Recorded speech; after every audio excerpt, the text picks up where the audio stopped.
বক্তব্য যে তারিখে নবী দুনিয়াতে এসেছিলেন ওই তারিখেই তো আবার মারা গেছে, মৃত্যু দিবস পালন করো না কেন?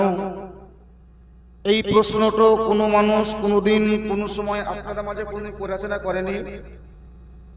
এরকম প্রশ্ন করার লোক বোধ হয় না, একটু মাথা ঘুরাতে হবে, বিষয়টা একটু মাথায় ভরে।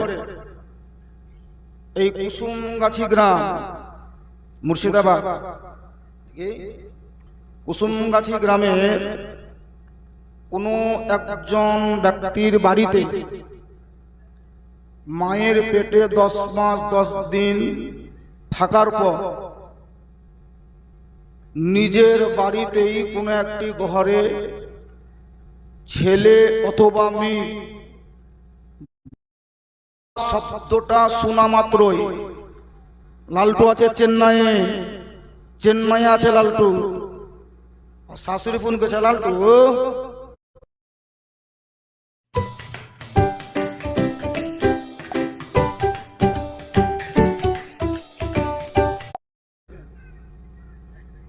ওই জি চেকলা জামা চেকলা জামা ঢুলছে, সুবহানাল্লাহ। পোতা যদি হয় দাদর মুখে হাসি ফুটে, হওয়ার পর্বটা আসেন, হওয়ার পর্বটা একটু বুঝেলেন। পোতা যদি হয় দাদর চোখে মুখে হাসি ফুটে, আমার পোতা হয়েছে। নাতি যদি হয় নানার মুখে হাসি ফুটে, বেটা যদি হয় বাপের মুখে হাসি ফুটে, বিটি যদি হয় মায়ের মুখে হাসি ফুটে। হওয়ার পর্বটা বলছি। যখন দেখলেন কি কাউরির বেটা হয়েছে, সাপোজ ধরেন কোনো লালটু, নিশ্চয়ই কাউর নাম লালটু এখানে থাকবে, এই নাম থাকবে আমাদের জানা আছে যে লালটু, মন্টু, রেন্টু, সেন্টু এই নামগুলো বেশি পাওয়া যায়। নিশ্চয়ই কাউর নাম লালটু আছে। ওই লালটুর বিয়েও হয়েছে, একটা বেটা হয়েছে। জানি না এই লালটুর বিয়ে হয়েছে না হয়নি বলতে পারবো না, তবে কোনো লালটু বেটা হওয়া শব্দটা শোনা মাত্রই, লালটু আছে চেন্নাইয়ে আছে লালটু, শাশুড়ি ফোন করেছে, লালটু কি হলো মা? শাশুড়িকে বলছো কি হলো মা? কাকে বললে মা? শাশুড়িকে। কিন্তু ওর মা যদি ফোন করে বেটা লালটু কি হলো রে, বলে না বলেননি? মা যদি ফোন করে কি হলো, এখন রাখ, পরে কথা বলিস, কাজ করছি। বেটা বলছে মাকে কি হলো রে? শাশুড়ি ফোন করে বলতো কি হলো মা? কি ব্যাপার খালা? এই শাশুড়ি জামাইকে খবর দিচ্ছে তোমার যা সুন্দর একটা বেটা হচ্ছে, যাতা সুন্দর বেটা, যাতা সুন্দর দেখতে, যাতা সুন্দর, তাই নাকি বাড়ি যাব? বেটা হওয়ার খবর শোনা মাত্রই লালটু ছিল চেন্নাইয়ে। বেটা হওয়ার কারণে হাসতে হাসতেও কুসুমগাছি আসার জন্য টিকিট না পেলেও পাবলিক গাড়িতে টিকিট করে বাড়ি। একদম এই কালীতলা মোড় বলে হরিশপুর মোড় বলে ওই লালটু টোটো থেকে নাম মাত্র 4টা বন্ধু, আইলি ভাই বেটা মিষ্টি খাওয়া রে, তোর বেটা হচ্ছে মিষ্টি খাওয়া। বেটার চেহারা এখনো দেখেনি, লোকের মুখে শুনে গোটা পাড়ার বন্ধু বান্ধব খা মিষ্টি কত খাবি খা, এই মিষ্টি দাও হে। বেটা হওয়ার সংবাদে খুশিতে খাওয়ালছেন না খাওয়াননি, গোটা পাড়ার লোককে লাড্ডু বিতরণ করা হয়। এককালীন ছিল ঝালমুঠা, মনে হয় নাকি ঝালমুঠা দিত। এখনকার ছেলে ঝালমুঠা মনে হয় বুঝবে না। বলছিলাম পোতা হওয়ার কারণে দাদর মুখে হাসি হয়, মিষ্টি বিতরণ করে। বেটা হওয়ার কারণে বাপের মনে আনন্দ হয়, মিষ্টি বিতরণ করে। পাড়াতে যদি কাউরির একটি সন্তান জন্ম ধারণ করে, গোটা পাড়ার লোকের মনে বড় খুশি হয়। বেটা হওয়ার কারণে তুমি বন্ধু বান্ধবকে মিষ্টি খাইয়ে দিয়েছো, গোটা পাড়ার লোককে আনন্দ করে পার্টি করে মিষ্টি খাওয়ানো হলো, শিরনি বিতরণ করা হলো, লাড্ডু বিতরণ করা হলো। এই হওয়ার পর্বতে মানুষের মুখে মুখে হাসি শুনতে পাওয়া যায় না, যায় না? জোরে বলেন। ওই সন্তানটি 2 থেকে 3 বছর বলেন বা 5 বছর বা 10 বছর বলেন অথবা 50 বছর পর যার খুশিতে মিষ্টি বিতরণ করা হলো, সেই বাচ্চা ছেলেটি বড় হওয়ার পর যদি ইন্তেকাল করে, বলেন ওই লাড্ডু খাওয়া মানুষগুলোর মুখে হাসি থাকবে না দুঃখ? একটু জোরে বলতে হবে। দুঃখ থাকবে। তাহলে হওয়ার সময় আমরা খুশি প্রকাশ করলাম, আর ইন্তেকালের দিনে আমরা সবাই মিলে তার জন্য খোদার কাছে দোয়া করলাম। বলনেওয়ালা বলে তোমরা নবীর জন্মদিনে তো খুবই পায়েস বিতরণ করলা, সিন্নি খাওয়ালা, কি বলে জুলুস করলা, খুব খুশি প্রকাশ করলা, মৃত্যু দিবস পালন করো না কেন? বিষয়টা বুঝালেন। আমার মতো মাওলানা ইন্তেকাল যদি করে তাকে মৃত্যু বরণ করেছে মরা বলা জায়েজ আছে। আপনার মতো কোনো মানুষ যদি পর্দা করে নাই তাকে মৃত্যু বা মরা বলা জায়েজ আছে। কুসুমগাছি গ্রামের লোক সব যদি ইন্তেকাল করে তাকে মৃত্যু বা মরা বলা জায়েজ আছে। কিন্তু আমাদের যিনি পয়গম্বর আকা মুস্তাফা নবী মুহাম্মদ রাসূলুল্লাহ জোরে বলে সাল্লাল্লাহু তাআলা আলাইহি ওয়াসাল্লামকে মৃত্যু বলা মরা বলা শরীয়তের আইনে জায়েজ অথবা বৈধ আদৌ নাই। নবী মুস্তাফা আমাদের জন্য হায়াতুন নবী, জিন্দা নবী, হাজির ও নাজির নবী। নবী মুস্তাফাকে মৃত্যু বা মরা বলা চলবে না। যেহেতু নবীকে মরা বলা চলবে না, সেহেতু নবীর মৃত্যুর দিন আমরা পালন করব। বিষয়টা বুঝতে পারলেন মনে হয়? যেহেতু নবীকে মৃত্যু বলা চলবে না, তো যার মৃত্যু নাই তার মৃত্যু দিবসও নাই, নাকি হাজী সাহেব? যার মৃত্যু নাই তার মৃত্যু দিবসও নয়। আমাদের আকীদা, আমাদের বিশ্বাস, আমাদের ঈমান, আমাদের নবী হায়াতুন নবী, জিন্দা নবী, হাজির ও নাজির নবী। আর একটু পরিষ্কার করে দেয় বোঝার জন্য, তারপরে বক্তব্য শুরু করব। পরিষ্কার হয়ে যায়। কুসুমগাছি গ্রামের কোন মানুষের ইন্তেকাল করলো, মসজিদের মাইক দ্বারাই মুফতি সাহেব এলান করে দিলেন অমুক ব্যক্তি ইন্তেকাল করেছে, তার জানাজার নামাজ আগামীকাল জোহরের নামাজের পরে হবে। এই জোহরের নামাজের পর হবে যখন শুনলাম, গোটা গ্রামের লোক বিভিন্ন কর্মকে বর্জন করে দিয়ে ইন্তেকাল করা ব্যক্তিকে দাফন করার জন্য থাকলাম। জোহরের নামাজের পরে খাটুলেতে নিয়ে, এইদিকে বোধহয় জানাজা আছে, এইদিকে লাই মাঠে এই কোনায়, ওই গোরস্থানে নিয়ে গেলাম। গোরস্থানে যেই ব্যক্তিকে রাখলাম, কুসুম গাছের লোক বলেন, আমার মতো মৌলবি বলেন বা সাধারণ মানুষ বলেন, কবরে যখন তাকে শুইয়ে দেওয়া হলো, বাঁশুলি বিছিয়ে দিলাম, খেজুরের পাটিকে বিছাই দিয়ে জাউন করা মাটি থাসলাম। তারপর বলছে দাও হে দাও মাটি দাও, দাও হে দাও মাটি দাও। এই দাও হে দাও মাটি দাও বলা মাত্র মাটিতে ভিড় লাগে না? কি বলি মাটি দেয়? এক খাবল মাটি নিলাম, মিনহা খালাকনাকুম ওয়া ফিহা নুইদুকুম ওয়া মিনহা নুখরিজুকুম তারাতান উখরা। এই 3 খাবল মাটি দিলাম। 4 খাবল তো দিয়ে না, 3 খাবল মাটি দেওয়া হলো। সাইডে দাঁড়ালাম, সব দেওয়া শেষ। গোসল দেওয়া হয়, কবরকে মানে গোরকে গোসল দেওয়া হয়। গোসল দেওয়ার পর সবাই মিলে দোয়া করলাম। দোয়া করার পর বাড়ি আসতে লাগলাম। যেই ব্যক্তিকে কবরে রাখলাম, যেই ব্যক্তিকে মৃত্যু, ওইদিকে দেখেন না, ওইদিকে এদিকে দেখেন, মাথায় ভরেন জিনিসটা।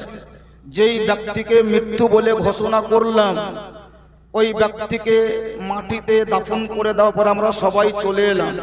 আচ্ছা বলেন, আমাদের গোরস্থান থেকে আসার পরে কবরের ভিতরে ইন্তেকাল করা ব্যক্তিকে আল্লাহর তরফ থেকে ফেরেশতা আসার পরে কোনো কথা জিজ্ঞাসা করে না? 3টি কথা জিজ্ঞাসা করবে। কথা 3টি কথা জিজ্ঞাসা করবে। 1 নম্বর হলো মার রব্বকা, তোমার রবকে, মা দিনুকা, তোমার দিন কি। 3 নম্বর প্রশ্ন বলবে মা তাকুলু ফি শানে হাজা রাজুল। একটু জোরে বলেন সুবহানাল্লাহ। 3 নম্বর প্রশ্ন কি বলবে? মা তাকুলু ফি শানে হাজা রাজুল। এই হাজা শব্দটি আরবি ভাষা, বাংলাতে একটা ভাষা ব্যবহার করা হয়, এ হস্যই, এ হস্যই কি, এ হস্যই এই, আর ও হস্যই কি বুঝায়, ওই। এ হস্যই এই মানে কাছের মানুষকে বুঝায় নাকি বাপ, এ হস্যই এই মানে কাছের মানুষকে বোঝায়, আর ও হস্যই ওই মানে দূরেও দূরবর্তীকে বোঝায়। তা হাজা আরবি ভাষা, এ হাজা মানে হচ্ছে এই, হাজা মানে এই। এক নম্বর প্রশ্ন হলো তোমার রবকে, দুই নম্বর প্রশ্ন হলো তোমার দিন কি, তিন নম্বর প্রশ্ন হচ্ছে যে এই মহান ব্যক্তির জন্য তুমি কি বলবো, এই মহান ব্যক্তির জন্য তুমি কি বলছো, এই মহান ব্যক্তিকে তুমি চিনো। তার মানে ওই কবরের ভিতরে কুসুম গাছের সেই ইন্তেকাল করা ব্যক্তি এবং ফেরেশতা, আর তিন নম্বর ওই কবরের ভিতরে নিশ্চয়ই কেউ থাকবে, নিশ্চয় কেউ থাকবে। বলেই তো ফেরেশতা জিজ্ঞাসা করছে মরা মানুষটাকে যে এই মানুষটার জন্য তুমি কি বলছো, তো মা তাকুলু ফি শানে হাজা রাজুল, তুমি কি বলতে চাইছো এই মহান ব্যক্তির জন্য। তার মানে কবরের ভিতরে কুসুমগাছি গ্রামের লোক যদি মারা যায়, হরিশপুরের লোক কবরের ভিতরে যাবে না। কুসুমগাছির লোক যদি মারা যায়, নয়া গ্রামের লোক তার কবরের ভিতরে যাবে না। কুসুমগাছির লোক যদি মারা যায়, কি বলছে আপনার গোকুলনগরের লোক তার কবরের ভিতরে যাবে না। কবরের ভিতরে মৃত্যু ব্যক্তি থাকবে, ফেরেশতা থাকবে, আর তিন নম্বর ইন্তেকাল করা ব্যক্তির নিকটে আমাদের যিনি পয়গম্বর, পয়গম্বর আযম আকা মুস্তাফা নবী মুহাম্মদ রাসূলুল্লাহ সাল্লাল্লাহু তাআলা আলাইহি ওয়াসাল্লাম, তিনি কবরের ভিতরে হাজির হয়ে থাকবেন। তাহলে নবী যদি কবরের ভিতরে দাঁড়িয়ে থাকেন, হাজির থাকেন, বলেন ওই নবীকে মরা বলা চলবে? একটু হ্যাঁ বলেন। যে নবী আপনার কবরের ভিতরে থাকবে, যে নবী আমার কবরের ভিতরে থাকবেন, যে নবী বিশ্বের মানুষের কবরের ভিতরে দাঁড়িয়ে থাকবেন, ওই নবীকে মৃত্যু বা মরা বলা চলবে? চলবে না। যেহেতু নবীকে মৃত্যু বা মরা বলা চলবে না, যার জন্য আমরা নবী মুস্তাফা মৃত্যু দিবসও পালন করি না, কারণ আমরা আমাদের নবীকে হায়াতুন নবী, জিন্দা নবী, হাজরুন নাজির নবী বলে মানি। যার জন্য নবী মুস্তাফা এই জন্ম দিবসটাকে আমরা বড় আনন্দের সহিত পালিত করি। আল্লাহ তাআলা যেন আমাদের সবাইকে সেই দিন পালন করার মতো ক্ষমতা প্রদান করেন। সবাই বলে আল্লাহুম্মা আমিন সুম্মা আমিন। সবাই মিলে জোরে সোরে ভক্তি ভরে নবী মুস্তাফাকে হাজির নাজির মেনে একবার দরুদ শরীফ পাঠ করেন। আল্লাহুম্মা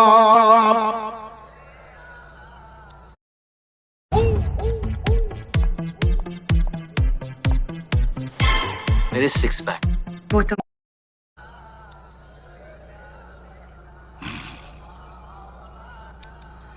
मोहम्मद वाला आले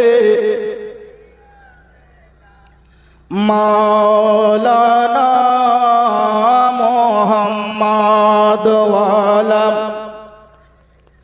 सैयदना मौलाना মোহাম্মদ। সবাই জোরে পড়েন সাল্লাল্লাহু তাআলা আলাইহি ওয়াসাল্লাম।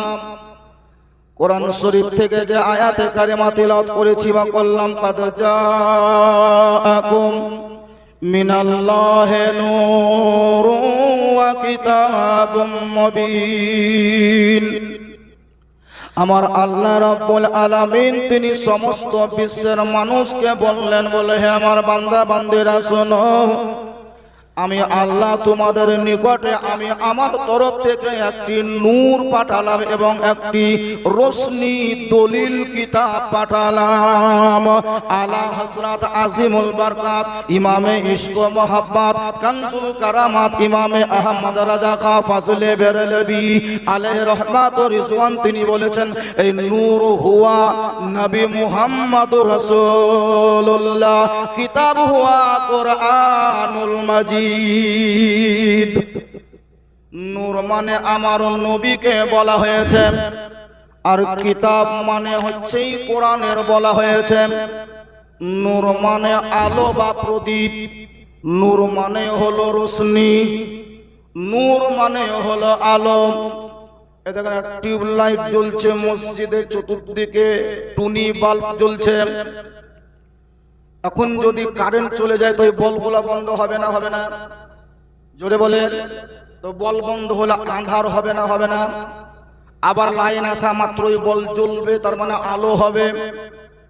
আমার আকা মুস্তাফা নবীকে আল্লাহ নূর বলে আখ্যায়িত করেছেন। তার মানে নবী মুস্তাফার পায়ের তলা থেকে নিয়ে মাথার চাঁদি পর্যন্ত পুরো দেহটাকে আল্লাহ, নবী মুস্তাফাকে আল্লাহ নিজের নূর হিসাবে তৈরি করেছেন।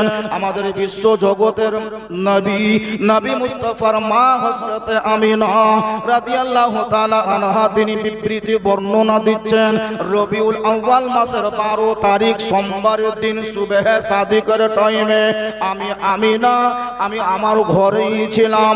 আমার শ্বশুর হযরত আব্দুল মুত্তালিব তিনি কাবা শরীফের কাছে ছিলেন।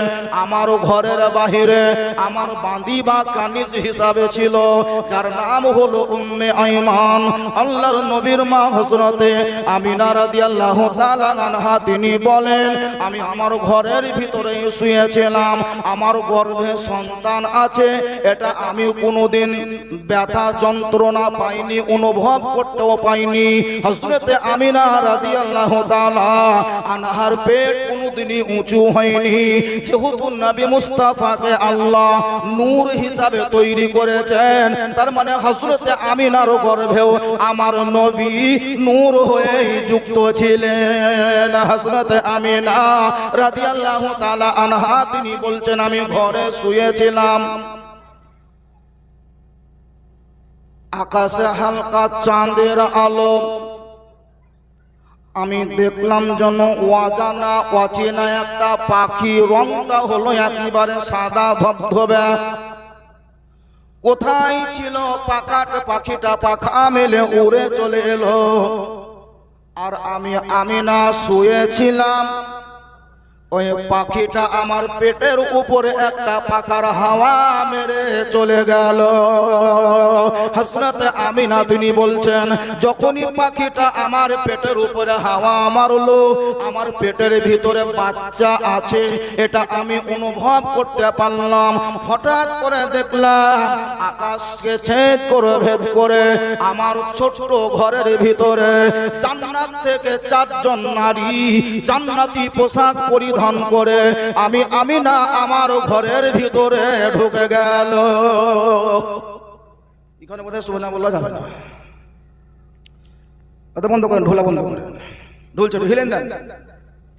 বলছিলাম বাবা যে 4 জন নারী এলেন, এই 4 জন নারীদের মধ্যে একজন আমাদের মা, তার মানে হযরতে হাওয়া রাদিয়াল্লাহু তাআলা আনহা, হযরতে আদম নবীর বিবি। 2 নম্বর হযরতে ঈসা পয়গম্বরের মা, যার নাম হলো মারিয়াম। 3 নম্বর হলো হযরতে ইব্রাহিম নবীর বিবি, যার নাম হলো সারা। আর 4 নম্বর হলো একজন কাফিরের বিবি, যার নাম হলো আসিয়া। এই 4 জন নারীকে হযরতে আমিনা ঘরের ভিতরে দেখলেন, জিজ্ঞাসা করছে, হাই গো তোমরা কে?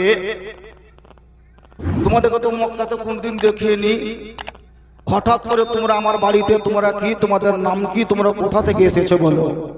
এই 4 জন মহিলা যারা, তারা বলছে আমরা কে, আমাদের নাম কি, এটা তোমাকে জানতে হবে না, তবে হে আমিনা আজকে আমাদের 4 জনকে আল্লাহ পাঠিয়েছেন তোমার বাড়িতে তোমার সেবা করার জন্য। জোরে বলেন সুবহানাল্লাহ। কি বললেন? জান্নাতের ভিতর থেকে 4 জন নারী এসেছে হযরত আমিনার কিসের জন্য? সেবা করার জন্য। আমার সেবা করবা, তার মানে বলে আমিনা তোমার গর্ভে যে সন্তান আছে এই সন্তানটার আসার সময় হয়েছে। যে গর্ভে তোমার সন্তান আছে এই সন্তানের আসার টাইম হয়েছে, যার জন্য আমরা ওই সন্তানের জন্য 4 জন মহিলা দাইমা হিসাবে এসেছি। জোরে বলেন সুবহানাল্লাহ। হযরত আমিনা রাদিয়াল্লাহু তাআলা আনহা তিনি বললেন, মক্কার কোন নারীরা আসেনি, মদিনার কোন মহিলারা আসেনি, আমার অন্যান্য যা ছিল তারাও যেন আসেনি। আমার নবী মুস্তাফার আবির্ভাব কালে আল্লাহর হুকুমে জান্নাতের ভিতর থেকে 4 জন নারী এসেছিল। আসার পরে বলেছিল, বলে আমিনা গো তোমার গর্ভে যে সন্তান আছে রে আমিনা, এটা মক্কাতে তুলনা করা যাবে না, দুনিয়াতে তুলনা করা যাবে না, এটা অতুলনীয় একটি সন্তান রে আমিনা। এরই জন্য আল্লাহ আমাদেরকে দাইমা হিসাবে পাঠিয়েছে। আল্লাহর নবী আকা মুস্তাফার আসার টাইম হলো বাবা, সন্ধ্যাও রাতও ছিল না, সকালও ছিল না, সময়টার নাম হলো সুবহে সাদিকের টাইম। আর ওই যে একটা পাখি পাখার দ্বারায় হাওয়া করলো, ওটা মক্কার পাখি ছিল না, মদিনারও পাখি ছিল না, বরং স্বয়ং আল্লাহ তাআলা রাব্বুল আলামিন জান্নাতের ভিতর থেকে হযরত আমিনার ঘরে একটা পাখি পাঠিয়েছিলেন। আল্লাহ